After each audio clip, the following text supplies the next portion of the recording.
Hello everyone, Mr. Kremling here. I guess this doubles as a voice reveal, but anyway, I wanted to discuss something that has been annoying me for a while, and even more so nowadays, which we'll get into a bit. But I am a very big fan of the Donkey Kong Country series. You know, the one that was started by Rare and continued by Retro Studios with their duology.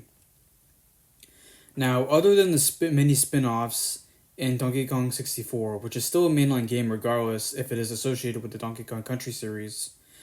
I'm very frustrated that there hasn't been a new Donkey Kong Country since 2014, and I'm sure you've heard the same thing from other fans of the series, but it's true.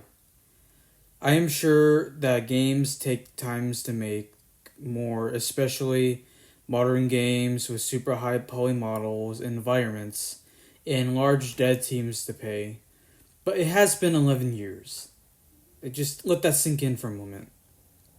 The time gap between Tropical Freeze and today is only 3 years less than between DKC 3 and Returns, which was 14 years.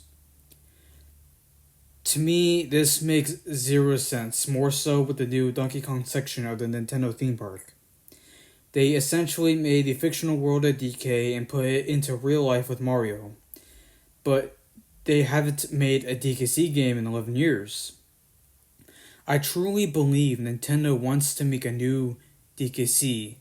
Hopefully we will see one for Switch too. I just think they haven't done it yet because they really just don't know what to do with DK. This has been a very big problem ever since Microsoft bought Rare in 2002, my bad. With all of these spin-offs and other crap they did.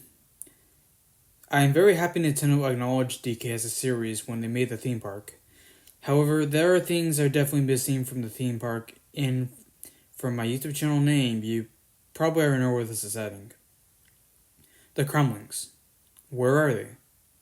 They served as a crucial part of the DK series in the 90s and the 2000s to some extent, even appearing in Mario spin-offs like Super Sluggers and Mario Strikers, especially King K. Rool. One of my favorite characters in all of gaming is absent.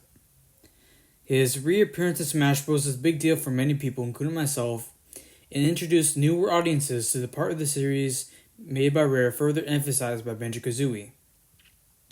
In Returns and Tropical Freeze, I wouldn't really mind the new villains if K. Rool was at least more relevant.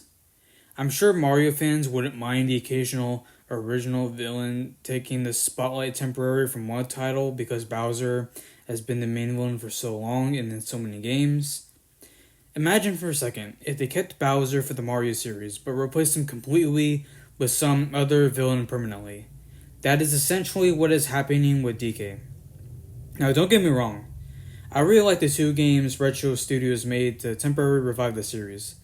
But what annoys me so much is the fact that they keep re-releasing Returns and treating it like as a new game by making that new render with Donkey and Diddy in the minecart when it's actually 15 years old.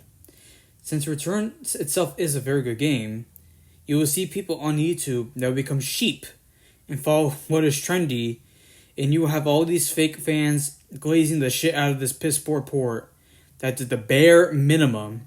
They cost $60, which reflects Nintendo's very greedy nature. And it really is just a copy and paste of the 3DS version, which just really pisses me off. These two games, especially Returns, are pretty much Nintendo's equivalent with what is going on with Sony and The Last of Us. Last of Us Part 1 on PS3 is like Returns on Wii. Last of Us Remastered is like Returns on 3DS. Last of Us Part 2 is like Tropical Freeze on Wii U.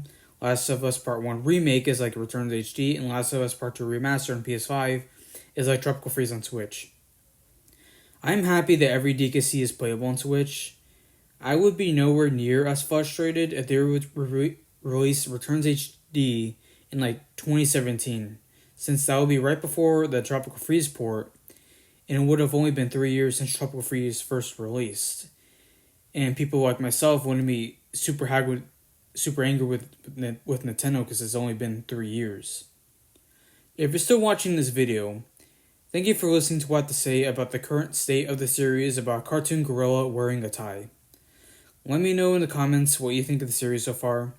If there's a game you want to see me play or a game you want me to review, please comment down below and please like and subscribe. It helps the channel a lot.